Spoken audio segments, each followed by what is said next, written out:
So guys, welcome to the next session of my reasoning class. Today I am going to discuss something on related to coding, decoding and analogy. But the most important point is today's discussion will be from a previous year paper of DU. आज complete discussion मैं DU के previous year paper से करूंगा. But yes, the topics which I have selected is coding, decoding and analogy. Not series, although I have written series here, but series के questions के discussion आज मैं नहीं करूंगा. क्लैट में भी I believe in this year also chances हैं इधर से क्वेश्चंस के आने के. सैम्पल पेपर में आपने देख लिया है, there was alphabetical series as well as number series. So आज जो डिस्कशन, मेन डिस्कशन का पार्ट है, it is on coding, decoding and analogy. We'll plan one more lecture for CLAT ILET, especially for critical reasoning. आजकल critical का पूरा ऐसा बस्ता चला हुआ है, तो I am planning to have a lecture on critical reasoning as well as there is one more important topic which is very important not only for CLAT ILET but for DU as well, for HM and rest of the exam BBA वगैरह के लिए भी, which is again from critical reasoning and the topic is SILOG. तो आगे actually I am planning to have some sessions on critical reasoning as well as on SILOG, right? और दोनों के दोनों कंप्लीटली क्रिटिकल रीजनिंग के topics हैं. But आज के लेक्चर में इन पे बातें होंगी. Questions will be from DU paper, DU के प्रीवियस ईयर पेपर्स के क्वेश्चंस के डिस्कशन करूंगा. ठीक है, तो चलो कंटिन्यू करते हैं क्वेश्चन से. So guys, here I have taken one question from 2017 DU paper and the question is basically from coding, decoding. As I said, the discussion will be on coding, decoding as well as on analogy. So this question is basically from coding, decoding, and by looking at the question you must have identified the question is from common word coding.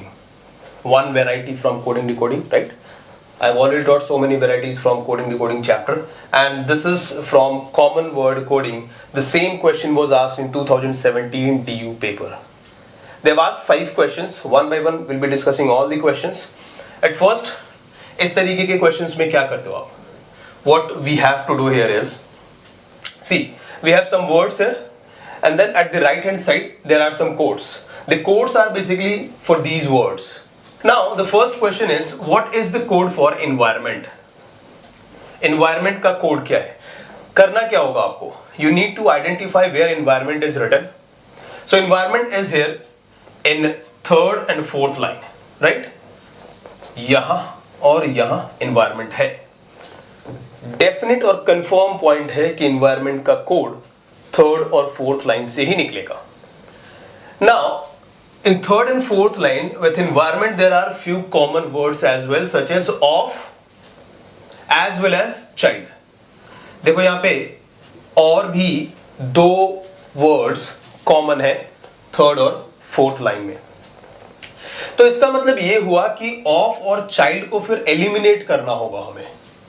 So from where of and child will be eliminated, and I believe they will be eliminated from 1st and 2nd line. Of child यहाँ पे लिखा हुआ है. Basically पूरे question के हर एक line में of और child है. So codes for of and child will be KI as well as VA. See, VA, KI, VA, KI, VA, KI. In all 4 lines VA and KI is there, which means of और child के लिए जो code होगा वो VA और KI में से कोई एक होगा शायद. Exactly we don't know कौन सा, but at least एक चीज की कंफर्मेशन हो गई कि 3rd और 4th लाइंस में VA as well as KI are the codes for of and child. तो अब पॉइंट ये है कि इन दोनों कोड्स के अलावा फिर कौन सा कोड एक वहां पे बचा हुआ है, और आप उस लाइन को देख के कंफर्म कर सकते हो, that is LI. So correct answer for environment will be LI. ठीक है, सो LI will be the right answer for environment. Next question they have asked, what is the code for education? Education के लिए code क्या होगा? तो education कहां पे लिखा हुआ है देख लो. यहां 2nd लाइन के अंदर we have one word, that is education. Of और चाइल्ड फिर से यहां पे है, कंफर्मेशन हो गई थी VA और KI में से कोई एक कोड ऑफ या चाइल्ड का होगा, तो फिर यहां से भी VA और KI एलिमिनेट होगा, and rest will be the code for what? Education. So left code is what? DE. DE will be the correct answer. So for second one, the right answer is option number 4th, DE. Clear है? इसमें common ढूंढ के ही फिर आप question के answers को कर सकते हो. चल नेक्स्ट क्वेश्चन की तरफ चलते हैं. Question number 3rd, they have asked what is the code for child. Now guys, the point is, do we have confirm code for child? और अभी ये पीछे के क्वेश्चन में भी हमने डिस्कस किया है कि child and of are common in each and every lines. As such, child single किसी लाइन में नहीं लिखा हुआ या फिर ऑफ किसी लाइन में सिंगल नहीं लिखा हुआ, सो दैट किसी एक को एलिमिनेट करके किसी की कंफर्मेशन हो जाए. तो point is and actually the problem is KI और VA जो उसका प्रोबेबल कोड था, इनमें से कौन सा होगा कंफर्म आंसर. और मैं यहाँ पे एक चीज बताऊं, ये क्वेश्चन जो पेपर में 2017 के पेपर में पूछा गया था, there was no option for either or. एक ऑप्शन होना चाहिए, ईदर और का ऑप्शन ऐसा इसमें है नहीं. तो यहाँ पे कई सारे स्टूडेंट्स कंफ्यूज हुए. और मैं एक चीज बताऊं, ये क्वेश्चन को एलिमिनेट नहीं किया था DU वालों ने. They have not eliminated this question. In fact, the 4th question they have asked was, what is the code for KI? KI का कोड क्या होगा? और अगेन जो चाइल्ड और ऑफ के बीच कंफ्यूजन है कोड्स के रिगार्डिंग, इट इज KI और VA. जो हमारे पास कंफ्यूजन है इन दोनों कोड्स को लेके, वो KI और VA के बीच में ही है. आप देखो, in all 4 lines these 2 words are there, और इन दोनों के कोड्स जो है ये यहाँ पे लिखे हुए हैं. अब एक क्वेश्चन में उन्होंने पूछ लिया चाइल्ड का कोड बताओ, दूसरे कोड में पूछ लिया KI का कोड बताओ, और ऑप्शन एज सच हमारे पास ईदर और में है नहीं. आप देख सकते हो क्लियर कट सिंगल ऑप्शंस उन्होंने, ऑल जितने भी वहाँ पे 4 ऑप्शंस हैं, in all 4 options we have clear cut single options. तो अगर एज पर रूल बात करूं तो ये सही नहीं है. There must be one either or there must be some cannot be determined kind of option should be there. But इसको क्यों एलिमिनेट नहीं किया उन्होंने और क्वेश्चन को क्यों विड्रॉ नहीं किया, उसके पीछे जो एक्चुअल रीजन है वो क्या है वो देख लो, समझ लो. ये क्वेश्चन के थ्रू एक्चुअली कोड को फाइंड करने की कोशिश की गई है, which is somewhere not correct according to reasoning. Basically अगर मैं रूल्स ऑफ रीजनिंग को लेके आऊँ तो it is not somewhere, it is not correct. मैं सबसे पहले 5th क्वेश्चन को डिस्कस करूँ यहाँ पे, और फिर किस तरीके से आंसर लिया गया है वो मैं आपके सामने रखूंगा. Now in 5th question the word is effective child education. अब ये 3 वर्ड्स हैं, इनका कोड बताना है. चाइल्ड के कोड की कंफर्मेशन तो है नहीं हमारे पास, विच मीन्स एक बात तो कंफर्म है कि चाइल्ड के लिए या तो KI को लेना चाहिए और VA को लेना चाहिए. आई मीन चाइल्ड के लिए these code may be KI और VI की पॉसिबिलिटी है, दोनों में से कोई एक तो होना ही चाहिए, कंफर्म है. क्यों ना इफेक्टिव और एजुकेशन के कोड को फाइंड करें. And in fact question number 3rd में we have identified that education का कोड वाज DE. जो इसके ठीक पहले मैंने क्वेश्चन डिस्कस किया था उसमें DE हमने एजुकेशन का कोड आइडेंटिफाई किया था. Now what was the code for effective. अब इफेक्टिव का कोड आप यहाँ से फाइंड कर सकते हो from 4th line. Environment of child, ये तीनों वर्ड्स यहाँ से एलिमिनेट हो जाएंगे. बेसिकली LI, KI और VA, ये 3 वर्ड्स जो है 3rd और 4th लाइन से you can easily eliminate. And then left code in 4th line will be the code for effective and the remaining code was what? RE, which means code for effective will be RE की confirmation होगी, वो effective का code है. अब देखो RE तो होना चाहिए हमारे ऑप्शन में, इसके साथ साथ DE भी होना चाहिए हमारे ऑप्शन में. इन दोनों के साथ there must be a combination of KI और VI. तो आप अब ऑप्शंस को चेक करोगे, ऐसा किस ऑप्शन में है कि RE और DE के साथ KI और VI है. In fact we have only one choice of having RE, option number D. RE effective का कोड हो गया, DE एजुकेशन का कोड हो गया, और अगर मैं VA की बात करूं तो यस, यहाँ पे इसको कंसिडर किया जा सकता है as a code of child, but ये कोई रूल नहीं है, वहां VA की जगह अगर KI भी लिखा होता तो भी आप उसको राइट कर सकते थे. सो बेसिकली फॉर इंस्टेंट और for this question option number D is the right answer. अब मैं यहीं से इन दोनों क्वेश्चंस का डिस्कशन करूंगा. इसके ग्राउंड पे they have decided that code for child is VA. Again मैं ये बात क्लियर कर दूं, एज पर रूल ये करेक्ट नहीं है. क्वेश्चन के डिटेल को देख के, सब क्वेश्चन के डिटेल को देख के आप किसी पर्टिकुलर क्वेश्चन के ईदर और के कंडीशन की कंफर्मेशन नहीं दे सकते, ठीक है. बट यहां पे ऐसा किया गया था, and because of this ground, इसकी बेसिस पे जो चाइल्ड का कोड है वो VA लिया गया. यहां पे चाइल्ड के कोड की कंफर्मेशन की गई VA के साथ, ऑप्शन नंबर A उन्होंने लिया हुआ था अपने आंसर में. एंड अब देखो, चाइल्ड के कोड की कंफर्मेशन हो गई VA से, तो ऑफ का कोड क्या होगा फिर? अब रिमेनिंग जो कोड है VA और K में जो कंफ्यूजन थे, उसमें से child was code for VA, and obviously we can say that code for of will be KI, और यहाँ पे जो KI का कोड है वो ऑफ के लिए बन जाएगा, which means option number A जो उन्होंने राइट आंसर लिया हुआ था. यहाँ option number A, VA child का code, KI stand for what? F of. और इन दोनों क्वेश्चंस के आंसर की कंफर्मेशन कहाँ से हुई? इस क्वेश्चन से. ऑल्दो ये एज पर रूल तो नहीं सही है. So again we have few questions from coding decoding. Basically in this question, court is coded as 50, police is coded at 60.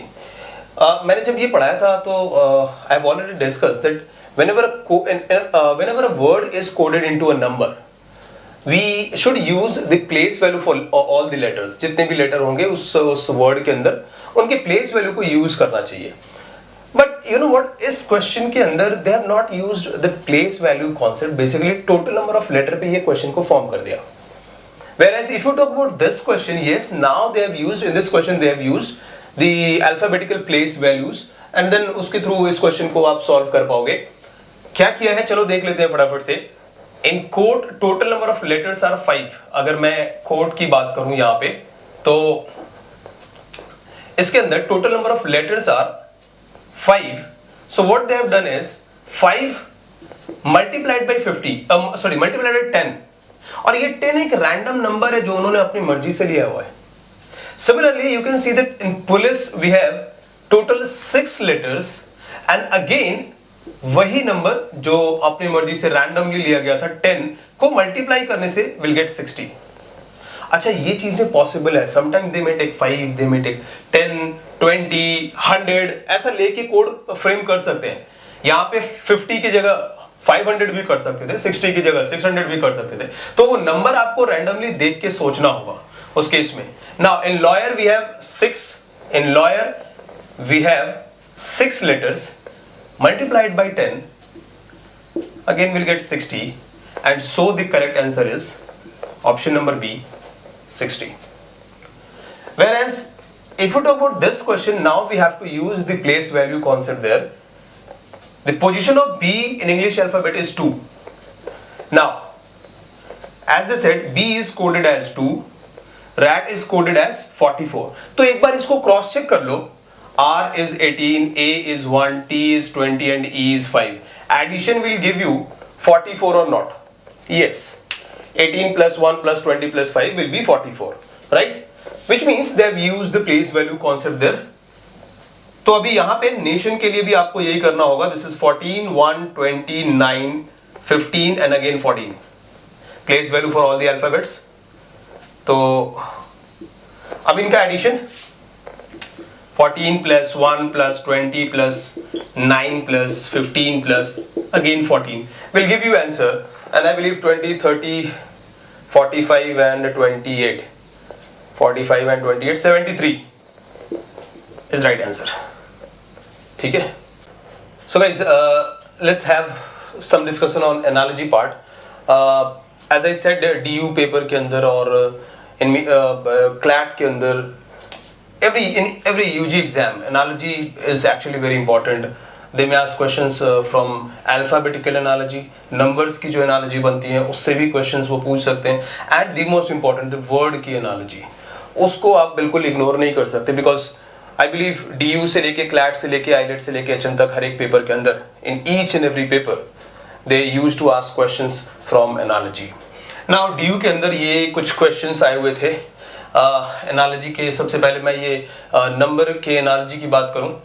7 is related to 21. So you know what, जैसे ये analogy के questions आते हैं most of the student used to think that this is ratio proportion. ठीक है, ratio पे questions शायद बन जाए, बट एक चीज कभी मत भूलना, दिस इज रीजनिंग और यहाँ पे आपको पैटर्न आइडेंटिफाई करना होता है, राइट. सो चलो ठीक है, अगर मैं यहाँ रेशियो से ही ले लूं और पैटर्न भी आप सोचो तो यही है कि 7 3s are 21. So which number into 3 will give you 121? 41. Correct answer है 41 into 3 will give you 121, right? As we can see here, 7 into 3 will give you 21. So 41 into 3 will give you 123. That's 123, right?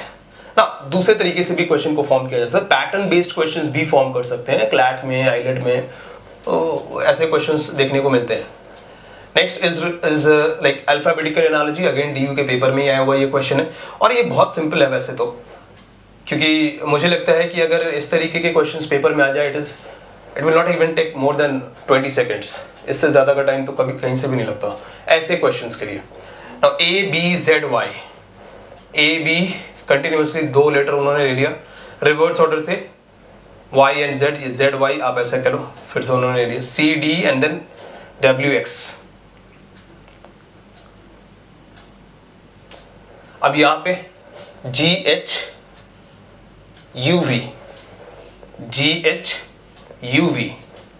तो GH के बाद sequence में ही, जैसे यहां AB लिया था फिर CD लिया था, तो आप इसमें चेक करोगे कि GH के बाद फिर सीक्वेंस में कौन सा लेटर आना चाहिए, तो I. और ऑप्शन को देखो, बाकी कुछ चेक करने की जरूरत ही नहीं है. We have only one option starts with I. Option number A correct answer है IJ. और ये स्मॉल और कैपिटल का भी यहाँ पे सेंस है, ऑल्दो जब they have framed only one option with I, इस तरीके के ऑप्शंस की कोई जरूरत ही नहीं थी. अगर मल्टीपल ऑप्शंस होते I के साथ तो फिर आप कैपिटल और स्मॉल लेटर को क्रॉस चेक करते कि कब कैपिटल है कब स्मॉल है, इन सबको तो आप वैसे ही नहीं देखोगे. सो IJST सीक्वेंस वही बनाओ और करेक्ट आंसर भी है ऑप्शन नंबर 1. अच्छा, ये जो क्वेश्चन है this is something related to arrangement. SSC के अंदर ऐसे क्वेश्चंस काफी आते हैं. So they was asked BHU SSC वगैरह में ऐसे अरेंजमेंट ऑफ वर्ड्स वो काफी पूछते हैं. यहाँ भी उन्होंने पूछ लिया है और it is something again related to general knowledge. As I said कि जो वर्ड्स की एनालॉजी होती है वो पूछते हैं, और मैं बताऊं वर्ड की analogy most of the time is completely based on general knowledge. Most of the time मैंने ये नोटिस किया है UG के पेपर के अंदर, स्पेशली DU CLAT वगैरह में, तो यहाँ पे अरेंजमेंट जो है ये भी कंप्लीटली जनरल नॉलेज बेस्ड है और आप यहाँ से इसके आंसर को आइडेंटिफाई कर सकते हो. बेसिकली देयर आर 5 मंथ्स जो हिंदी वाले होते हैं, हिंदी कैलेंडर के 5 मंथ्स हैं और इन्होंने ऑप्शन बनाया ये, इनको अरेंज करना है सीक्वेंस में जैसे हिंदी कैलेंडर में दे आर. तो वह उस तरीके की अरेंजमेंट चाहिए हमें. यहाँ पे मैंने लिख लिया है, आप देख सकते हो, लिख दिया है सारी मंथ्स को हिंदी में जो जिस सीक्वेंस में वो है, यहाँ पे मैंने रखा हुआ है. चैत्र वैशाख जो भी आगे, ज्येष्ठ आषाढ़ श्रावण भाद्रपद अश्विन कार्तिक अघन पूस, जो भी माघ फागुन जो भी होता है उनका हिंदी के जो मंथ्स हैं, तो वो मैंने यहाँ पे रख लिया. आप इसको क्रॉस चेक कर सकते हो, वेरीफाई कर लेना. यहाँ पे जो अरेंजमेंट है वो करेक्ट कौन सी है ये आइडेंटिफाई करना है. सबसे पहले आएगा चैत्र, ठीक है, और लास्ट में है फागुन. तो सी लास्ट में 2, फर्स्ट में 1. तो ये जो फर्स्ट और 2, ये यहाँ पे 2 ऑप्शंस हैं, फर्स्ट A 1, लास्ट में 2. यहाँ भी 1 है और यहाँ भी 2 है. तो सेकंड पोजीशन पे क्या आना चाहिए? सेकंड पोजीशन पे आषाढ़ सी. 4th मंथ बेसिकली आषाढ़ सेकंड पोजीशन पे आना चाहिए, which is at option number 2। यहाँ पे जो ये 5th पोजीशन पे आषाढ़ लिखा हुआ है वो इसमें आ गया। यहाँ पे 3rd वाला माघ है जो कि बिल्कुल सेकंड लास्ट पोजीशन पे होना चाहिए, 2 के पहले। हाँ बिल्कुल, यहाँ पे देखो 2 के पहले, और 4th में आ जाएगा भाद्रपद। तो राइट आंसर जो बनता है अपना वो है ऑप्शन नंबर 2। ठीक है, तो अभी इसकी जरूरत है। अगर आपको ये नहीं पता, we can not get answer, इसको फिर छोड़ के आना पड़ेगा पेपर के अंदर, राइट। अभी आगे चल के कुछ और भी एनालिसिस देख लेते हैं फटाफट से, वर्ड्स की analogy. So guys, here we have some questions from words analogy. See, actually words के analogy के अंदर मैंने पहले भी बताया कई बार क्लास के अंदर भी कि there is nothing like reasoning as such, क्योंकि questions, if questions are related to suppose general knowledge और GK से related questions हैं, points हैं, तो मैं समझता हूँ वहाँ पे reasoning की बातें खत्म हो जाती हैं। Exactly, if you don't know, you cannot give answer. और ऐसे ऐसे questions CLAT के अंदर, DU के अंदर जो ये क्वेश्चंस हैं, they all are from DU के प्रीवियस ईयर पेपर्स के क्वेश्चंस हैं ये। ऐसे ऐसे questions you will definitely find in DU paper, in CLAT paper, in HM paper, इन सब में यहाँ से क्वेश्चंस 110% पूछते ही हैं। ये ऐसा सेक्शन है, एनालॉजी एक ऐसा सेक्शन है जहाँ से क्वेश्चंस आते हैं वर्ड्स के एनालॉजी से लेके, और जो आपने पीछे देखा भी अल्फाबेटिकल एनालॉजी, नंबर के एनालॉजी, वो सब कुछ पूछ ही लेते हैं। एज सच इसमें मेरे ख्याल से रीजनिंग एज सच नहीं है, आपको नॉलेज होनी चाहिए, क्वेश्चंस के आंसर आराम से कर लोगे। जैसे फर्स्ट क्वेश्चन की अगर मैं बात करूं, कॉपीराइट बुक, सो बेसिकली एक लीगल टर्म, मतलब बुक के लिए पेटेंट कराने के पॉइंट ऑफ व्यू से अगर कोई लीगल टर्म हो तो वो होगा कॉपीराइट। यहाँ पे जो रिलेशन है कॉपीराइट का बुक के साथ कुछ इसी तरीके का। इन ऑप्शंस के साथ अगर मैं जाऊं, so correct answer will be option number D. Property के लीगल राइट के लिए डीड टर्म यूज करते हैं, डॉक्यूमेंटेशन के लिए, प्रॉपर्टी के डॉक्यूमेंटेशन के लिए term which is used is deed, right. ये लीगल टर्म्स है। और कई बार मैंने देखा है लॉ के पेपर में, खासकर क्लैट, आईलैट, DU, जो एनालॉजी के क्वेश्चंस होते हैं उसमें भी आप देखोगे लीगल की टर्मिनोलॉजीज यूज हो जाती हैं, वैसे क्वेश्चन लिंक करके वो पूछ लेते हैं। Sometime I have seen this, right. Most of the time तो फिर वो कुछ जनरल नॉलेज वाली चीजें भी देखने को मिलेंगी, बट ऐसे क्वेश्चंस भी होते हैं। यहाँ पे the right answer is option number D. Next कहा ग्लेड, और यहाँ क्वेश्चन मार्क है कासल और मोट। तो कासल का मोट के साथ क्या रिलेशन है? अब यहाँ पे थोड़ी बहुत कॉमन सेंस है, जनरल नॉलेज की ऐसा रिक्वायरमेंट नहीं है। कासल के चारों तरफ काइंड ऑफ जो खाई होती है, ठीक है, काइंड ऑफ प्रोटेक्शन कह लो कासल के लिए। तो वैसे ही ग्लेड के लिए एक ऐसा space which is surrounded with woods. Correct answer यहाँ पे क्या हो जाएगा? D, woods. Next question is completely related to state and capital. Bhubaneswar Orissa, Kohima, तो फिर उसका स्टेट कौन सा है? एज नागालैंड। जैसे Bhubaneswar is capital of Orissa. हाँ, यहाँ पे देखो मिस्टेक नहीं करना, here we have capital and here we have state, तो यहाँ पे एनी हाउ स्टेट को ही लेना होगा। ऐसा ना हो कहीं जैसे दो फिलर्स होंगे, जैसे सपोज ये भी फिलर में होता और किसी कैपिटल को यहाँ लिखा गया, स्टेट को यहाँ लिखा गया, एक ऑप्शन है। जैसे ये जो क्वेश्चन है, suppose having two fillers there is one question, एक में स्टेट यहाँ पे है और कैपिटल यहाँ पे है, एक ऑप्शन में कैपिटल यहाँ पे है और स्टेट यहां पे है। तो ध्यान रखना होगा, पहले कैपिटल एंड देन स्टेट, इसकी कॉम्बिनेशन आपको ढूंढनी होगी। ऑल्दो इस क्वेश्चन में इतनी प्रॉब्लम नहीं है, ऑलरेडी यहां पे उसने कैपिटल के बारे में लिख दिया, Kohima is capital of Nagaland, तो आप यहां पे राइट आंसर मार्क कर दोगे, नागालैंड, ठीक है। Next, insect disease. इंसेक्ट से डिजीज बीमारी होती है, वॉर का रिजल्टेंट क्या होगा? वॉर से किस तरीके का रिजल्टेंट, आउटकम क्या है वॉर का? तो army victory, destruction is right, C correct answer है इसमें, destruction. Next, distance metre, SI unit की बातें हो गई, अगेन कंप्लीटली जनरल नॉलेज। यहाँ पे जनरल नॉलेज का ऐसा मतलब हार्डकोर जनरल नॉलेज की रिक्वायरमेंट नहीं है। In this question also we don't actually need hardcore general knowledge, rest में तो कंप्लीटली जनरल नॉलेज ही है। Distance metre, SI unit, force का SI यूनिट क्या होगा? Dioptre, joule, watt, newton. Newton यहाँ पे करेक्ट आंसर है, option number D. So see these questions are actually from analogy, और ऐसे ऐसे क्वेश्चंस आप अपने पेपर में ज़रूर एक्सपेक्ट करोगे। सो थैंक यू गाइस, मैं समझता हूँ आज की वीडियो इतनी। Thank you, that's it for the day.